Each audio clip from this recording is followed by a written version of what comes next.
124쪽 근처에 있습니다.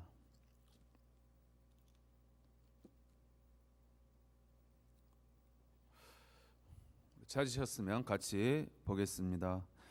이에 솔로몬이 여호와의 언약궤를 다윗성 곧 시온에서 메어 올리고자 하여 이스라엘 장로와 모든 지파의 우두머리 곧 이스라엘 자손의 족장들을 예루살렘에 있는 자기에게로 소집하니 이스라엘 모든 사람이 다 에다니멀 곧 일곱째 달 절기에 솔로몬 왕에게 모이고 이스라엘 장로들이 다 이름에 제사장들이 궤를 매니라. 여호와의 궤와 회막과 성막 안에 모든 거룩한 기구들을 메고 올라가되 제사장과 레위 사람이 그것들을 메고 올라가매 솔몬 왕과 그 앞에 모인 이스라엘 회중이 그와 함께 그 궤 앞에 있어 양과 서로 제사를 지냈으니 그 수가 많아 기록할 수도 없고 셀 수도 없었더라. 제사장들이 여호와의 언약궤를 자기의 젖으로 메어 드렸으니 곧 성전의 내소인 지성소 그룹들이 날개 아래라. 그룹들이 그 궤 젖소 위에서 날개를 펴서 궤와 그 채를 덮었는데 채가 길므로 채 끝이 내소 앞 성수에서 보이나 밖에서는 보이지 아니하며 그 채는 오늘까지 그곳에 있으며 그 궤 안에는 두 돌판 외에 아무것도 없으니 이것은 이스라엘 자손이 애굽 땅에서 나온 후 여호와께서 저희와 언약을 맺으실 때에 모세가 호렙에서 그 안에 넣은 것이더라. 제사장이 성소에서 나올 때에 구름이 여호와의 성전에 가득하며 제사장이 그 구름으로 말미암아 능히 서서 섬기지 못하였으니 이는 여호와의 영광이 여호와의 성전에 가득함이었더라. 아멘. 주의 영광이 이곳에 가득하기를 소망합니다. 오늘 우리 주님이 부활하신 부활주일입니다. 온 세상이 죽음의 공포 가운데에 두려움 가운데 벌벌 떨고 있습니다. 죽음이 얼마나 두려운 것이고 얼마나 그것이 무서운 것인지 사람들이 마스크도 끼고 소독도 하고 또 사회적 격리다 뭐다 해서 난리들입니다. 많은 사람들이 안타깝게 죽어가는 가운데에 그들에게 던져줄 메시지, 그들에게 전할 복음, 바로 우리 주님의 부활 소식인 줄 믿습니다. 여러분, 이것이 우리의 복음입니다. 우리가 가지고 있는 능력이요, 이것이 우리가 전할 소식인 줄 믿습니다. 굿뉴스, 복음은 다른 것이 아니라 예수 부활하셨다, 이것이 복음입니다. 그런데 이렇게만 말하면 반쪽짜리 복음입니다. 예수님이 부활하셨어? 그래, 그분이 부활하신 거하고 나하고 뭔 상관이야? 그분은 죽음을 이기시고 다시 살아났는데 나는 여전히 코로나 때문에 두려워하고 있고 나는 그것 때문에 죽을까 염려하고 있고 나는 어차피 죽을 것인데 그분의 부활과 내가 무슨 상관이야? 이렇게 말해버리면 우리가 전하는 복음은 반쪽짜리라는 것입니다. 여러분, 그러나 그렇지 않다는 것입니다. 예수 부활하셨다, 그리고 나도 부활한다라는 것입니다. 이게 우리가 가진 복음의 완전성이라는 것입니다. 예수님만 부활하신 것이 아니라 예수님이 부활의 첫 열매가 되사 장차 우리도 나도 부활한다라는 것입니다. 이것은 부활할 수도 있고 부활 안 할 수도 있고 이런 가능성을 이야기하는 것이 아니라 누구에게나 다 열려 있는 것입니다. 다 부활하는 것입니다. 심지어 악인들도 부활합니다. 아니, 이 세상에 태어난 모든 사람들이 다 부활합니다. 여러분 믿으십니까? 이 성경의 이야기입니다. 여러분, 예수 그리스도를 믿고 따르는 자들은, 그분을 통하여 구원받은 자들은 의인의 부활이요 악인의 부활, 즉 예수 그리스도의 복음을 거절한 사람들은 악인의 부활 가운데에 그 몸이 살아서 영원 형벌을 당하는 것입니다. 그러나 의인의 부활, 예수 그리스도로 구원받은 저와 여러분들은 영생 복락을 누리게 될 줄 믿습니다. 이것이 우리가 가진 진정한 복음, 기쁜 소식이라는 것입니다. 이 부활의 아침에 우리가 그분의 부활이 곧 나의 부활임을 기뻐하면서 우리가 예배할 수 있기를 소망합니다. 우리 계속해서 열왕기상을 통하여서 성전 내의 기구들, 성전 바깥의 기구들, 그리고 성전이 완공된 그 이야기들을 계속 나누고 있습니다. 오늘 본문은 솔로몬이 성전을 건축하고 이제 마침내 언약궤를 옮기는 그 이야기를 하고 있습니다. 솔로몬이 성전을 건축한 후에 이제 언약궤를 옮기는 것입니다. 그래서 오늘 8장 1절에 보면 이에 솔로몬이 여호와의 언약궤를 다윗성 곧 시온에서 메어 올리고자 하여 이스라엘 장로와 모든 지파의 우두머리 곧 이스라엘 자손의 족장들을 예루살렘에 있는 자기에게로 소집하니, 이렇게 하고 있습니다. 솔로몬 성전이 성전되기 위하여, 그 성전이 온전한 성전이 되기 위하여서는 반드시 언약궤가 옮겨져야 했습니다. 이 솔로몬 성전은 8월에 건축이 완료가 되었습니다. 그리고 봉헌은 7월에 봉헌을 하게 되어집니다. 아마 이 성전을 건축하고 여러 가지 특별한 사유로 인해서 아마 여러 달을 기다렸을 것입니다. 약 11개월 정도 기다린 후에 이제 마침내 봉헌을 하고 완공을 하여서 여러 성전 기구들을 다 들여놓고 제자리에 갖추어 놓고 마침내 지성소 안에 여호와의 언약궤, 그 안에 언약궤를 들여 놓았던 것입니다. 그 당시에 장막과 언약궤는 예루살렘의 시온과 그리고 기브온 산당으로 그렇게 나뉘어져 있었습니다. 그 당시 시온은 작은 의미로는 바로 다윗성을 의미하는데, 이 당시에 다윗성이 이제 솔로몬 성전으로 대체가 되어지는 것입니다. 이제사 이 솔로몬에 의해서 지어진 이 성전이 온전한 다윗성 시온으로 자리 잡게 되어지는 것입니다. 언약궤가 들어옴으로 인하여서 이제 온전한 성전이 되었고 예루살렘의 중심이 되었고 시온의 중심이 된 것입니다. 그 언약궤 안에 무엇이 들어있습니까? 오늘 본문에 기록된 대로 십계명의 두 돌판, 모세가 호렙산에서 그 옛날 여호와 하나님께로부터 직접 받았던 그 두 돌판이 그 언약궤 안에 들어있는 것입니다. 8장 9절에 보면 그 궤 안에는 두 돌판 외에 아무것도 없으니 이것은 이스라엘 자손이 애굽 땅에서 나온 후 여호와께서 저희와 언약을 맺으실 때에 모세가 호렙에서 그 안에 넣은 것이니라 그랬습니다. 처음에 그들이 광야 생활을 할 때에 하나님께서 두 돌판을 주시고 그리고 언약궤 안에 이 두 돌판을 담을 때에 또 다른 두 가지가 더 있었습니다. 그것이 무엇입니까? 바로 만나 항아리와 아론의 쌍난 지팡이입니다.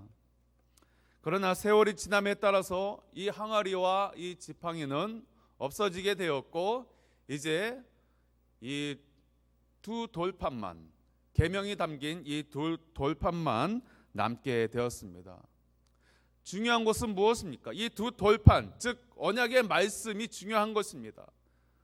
항아리가 중요한 것이 아니라 아론의 쌍난 지팡이, 그것이 중요한 것이 아니라 여호와의 말씀, 여호와의 말씀을 상징하는 그 돌판, 언약궤, 이것이 중요한 것입니다. 여기에 상징하는 바가 있습니다. 모든 성전의 중심은 여호와의 입으로부터 나오는 말씀이 중요함을 가르쳐주고 있습니다. 성전이 성전되는 데 있어서 중요한 것은 그 가운데 여호와의 입의 말씀이 있어야 하는 것입니다. 예배당에서 예배할 때에 그 중심에 다른 어떤 그 행사가 중요한 것이 아니라 여호와의 말씀이 중요한 것입니다. 성전된 저와 여러분들에게 있어서 중요한 것은, 우리의 삶의 일상에 있어서 중요한 것이 직장 생활이 아니라 가정 생활이 아니라 다른 사회 생활이 아니라 여호와의 말씀이어야 하는 것입니다. 여러분, 이것이 중요합니다. 이 말씀이 있어야 솔로몬 성전이 아무리 귀하고 화려하게 멋있게 그렇게 지어졌다 하더라도 그 안에 말씀이 담겨져 있지 않으면 말짱 헛것입니다. 그와 마찬가지로 주의 전에 말씀이 소홀히 여겨지고 말씀이 없다라고 한다면 그것은 예배당의 예배가 될 수 없는 것입니다. 성전된 저와 여러분들이 말씀을 경홀히 여기고 말씀 외의 것을 중요하게 여기면 우리 스스로 성전이다, 걸어다니는 성전이다, 성도다 일컬을 수 없는 것입니다. 여러분, 이것은 변함이 없는 것입니다. 솔로몬 성전에 성전 기구들을 들여놓을 때에 때로 어떤 것들은 더 커지기도 하고 축소되기도 하고 그랬을 것입니다. 좀 변화가 있었습니다. 그러나 중요한 것은 이 언약궤만큼은 모세가 받은 그 돌판 그대로, 그 언약궤 그대로 모셔와서, 기본 산당으로부터 모셔와서 그 지성소 안에, 솔로몬 성전 안에 담겨 놓았다라는 것입니다. 무엇을 말씀하고 있습니까? 말씀은 변하는 것이 아닙니다. 말씀이 세월을 따라서 변한다라고 한다면, 믿음이 세월 따라서 변한다라고 한다면 그것은 진리도 아니고 믿음도 아니고 여호와의 말씀도 아닌 것입니다. 말씀은 영원 무궁토록, 어제나 오늘이나 영원토록 변하지 않는 것이 바로 여호와의 말씀인 줄 믿습니다. 믿음은 변하는 것이 아닙니다. 예배의 형식은 바뀔 수 있습니다. 세월 따라, 세대에 따라서 예배의 형식이 바뀌고 또 찬양이 바뀌고 기도 순서가 바뀌고 다양하게 할 수 있습니다. 심지어 말씀을 전하는 것에 있어서도 말씀을 드라마로 전하든 노래로 전하든 스피치로 전하든 그 방법은 다양할 수 있지만, 세대에 따라서 바뀌어질 수 있지만 그 중심, 그 내용은 변하지 않는 것입니다. 이것을 우리는 기억해야 합니다. 여호와의 입으로부터 나오는 그 말씀은 변하지 않는 진리이기 때문에 그러하다는 것입니다. 그 진리의 말씀이 우리의 항상 중심에 있어야 하는 것입니다. 예배의 중심에 있어야 하는 것이고 우리 삶의 중심에 있어야 하는 것입니다. 그래서 그 말씀대로, 말씀이 가라 하면 가는 것이고 말씀이 서라 하면 서야 되는 것입니다. 말씀이 서라 하라고 하는데 우리가 직장에 나아가는 것, 그것이 반드시 옳다라고 이야기할 수 없는 것입니다. 말씀이 가라라고 하는데 내가 가지 아니하고 전하러 가지 아니하고 내가 가정에 머물러 있다라고 한다면 그것은 온전하다라고 볼 수 없는 것입니다. 오늘 솔로몬 성전 안에 마침내 언약궤가 들어섬으로 인하여, 말씀이 들어섬으로 인하여 성전이 성전되었던 것처럼 저와 여러분 안에 말씀이 우리 안에 온전히 거함으로 임함으로 인하여 저와 여러분들이 온전한 주의 성전이 될 수 있기를 간절히 바랍니다. 두 번째로는 여호와의 임재입니다. 솔로몬의 성전 지성소에 이 언약궤가 마침내 들어왔습니다. 8장 10절로 11절에 보니 제사장이 성소에서 나올 때에 구름이 여호와의 성전에 가득하며 제사장이 그 구름 속으로 말미암아 능히 서서 섬기지 못하였으니 이는 여호와의 영광이 여호와의 성전에 가득함이었더라. 마침내 여호와의 언약궤가 솔로몬 성전에 들어올 때에 그 구름이 성전에 가득하였다라고 했습니다. 신비적인 일입니다. 하늘에 있어야 될 구름이 지금 솔로몬 성전 안에 가득 찼던 것입니다. 이것은 무엇을 상징합니까? 여호와의 임재를 상징하는 것입니다. 언약궤, 즉 말씀이 담겨져 있는 이 언약궤, 여호와의 말씀, 이것은 바로 여호와 하나님이라는 것입니다. 스스로 계신 하나님이라는 것을 상징하는 의미로, 임재의 상징으로 구름이 가득하였다라고 이렇게 하고 있습니다. 오늘날에도 여호와의 임재를 말하는 사람들이 간혹 있습니다. 그들에게 여호와의 임재가 어떤 방식으로 나타날까요? 마치 이때와 같이 솔로몬이 성전을 봉헌하고 언약궤가 들어왔을 때에 구름이 가득 찼던 것처럼, 아니면 출애굽한 이스라엘 백성 가운데 광야 생활 가운데에 그 성막 안에 구름 기둥, 불 기둥으로 여호와의 임재가 임하는 그러한 모습으로 오늘날도 그렇게 여호와의 임재를 바라고 그러한 신비적인 체험을 추구하는 그러한 성도가 있다라고 한다면, 글쎄 과연 그것이 바른 믿음일까, 신앙일까, 우리가 생각해 보게 되어집니다. 여호와의 임재의 중요한 것은 하나님의 말씀이다라고 했습니다. 여러분, 그 당시에는 하나님의 말씀이 완전하게 다 서지 못했습니다. 신구약이 완전해져 있지 않았습니다. 여러분, 그러나 지금 저와 여러분들에게 하나님의 말씀이 완전하신 신구약 66권이 주어져 있습니다. 이 안에 하나님의 진리의 말씀이 다 담겨져 있습니다. 여러분, 이것이 마치 부족한 것인 양 또 다른 이와 같은 신비적인 체험, 말씀이 있음에도 불구하고, 완전한 주의 진리의 말씀이 있음에도 불구하고 또 다른 신비적인 그것을 주의 임재라 여기면서 그렇게 추구한다라고 하면 조금 의심해 보아야 한다라는 것입니다.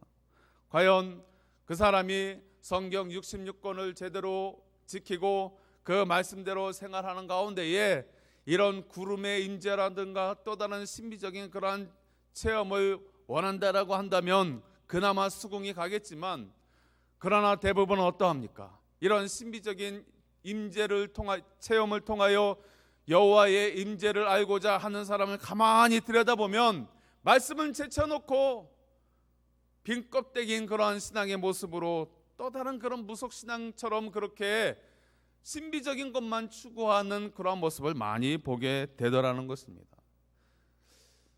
그러나 그것은 알맹이가 없는 겉껍데기에 불과한 것입니다. 허물에 불과한 것입니다. 그것은 바람을 불면 후 불면 날아가는 겨와 같은 것입니다. 중요한 것은 지금은 당장 눈에 띄는 것 같지 않고, 당장 어떤 효과가 나타나는 것 같지 않고, 당장 이러한 가시적인 것이 보이지 않는 것 같지만, 말씀을 붙들고 말씀 안에 거하는 그 사람이 무궁무진한, 아니 여호와의 임재를 확실하게 경험하는 사람이 되는 줄 믿습니다. 여러분, 이것을 우리가 추구해야 하는 것입니다. 눈에 보이는 가시적인 그러한 것을 추구하는 것이 아니라 하나님의 말씀을 매일같이 묵상하고 그 말씀을 지키려고 성령 안에서 발버둥치는 모습 가운데에 여호와의 임재를 체험할 수 있어야 합니다. 이것이 전부입니다. 이것이 주님이 우리에게 요구하는 것입니다. 다른 것에 속지 마시기 바랍니다. 다른 그런 눈에 보여지는 것에 현혹되어서는 안 되는 것입니다. 말씀을 제쳐놓고 우리가 다른 것으로 하나님을 만날 수 없는 것입니다. 성전이 성전되고 예배가 예배되는 우리의 삶이, 성도의 삶이 진정한 성도의 삶이 되는 그 한가운데에 말씀이 있음을 기억하기를 바랍니다. 오늘 말씀은 그 이야기를 우리에게 들려주고 있는 것입니다. 오늘 부활의 아침에 우리에게 부활의 참 기쁨을 안겨주신 그 주님, 그 예수님께서도 여러분 이 땅에서 생활하실 때에, 사역하실 때에 하나님의 말씀을 제쳐놓고 그렇게 예수님이 살지 않으셨습니다. 철두철미하게 하나님의 말씀 안에서, 그분의 뜻 안에서 행하셨고, 그분의 뜻 가운데에 죽음을 맞이하셨고, 그분의 뜻 가운데에 마침내 부활했음을 우리는 보아야 할 것입니다. 여러분, 우리의 신앙의 모토 되시는 예수 그리스도, 그분을 따라가는, 그분의 제자로 우리가 따라가는 저와 여러분들도 우리는 다른 것으로, 다른 어떠한 것으로 하나님을 만나는 것이 아니라 바로 예수님처럼 말씀 안에서 그 말씀을 지켜 행함으로, 그리고 그분의 그 말씀 안에서 그분의 의지, 그분의 뜻을 추구함으로 인하여 우리의 삶이 날마다 여호와의 임재 가운데에, 그리고 걸어다니는 성전으로 거룩한 주님의 전이 되어서 우리의 예배의 중심 가운데에 여호와의 입으로부터 나오는 모든 말씀을 우리가 귀 기울여 들을 뿐만 아니라 우리의 영혼에 담아서 우리의 온 영과 우리의 몸이 새롭게 되어짐으로 인하여 날마다 조금씩 거룩해지며 마침내 주님처럼 주님의 그 영광의 부활에 참여하는 그런 성도의 모습으로 설 수 있는 저와 여러분들 될 수 있기를 간절히 소망합니다. 하나님 아버지,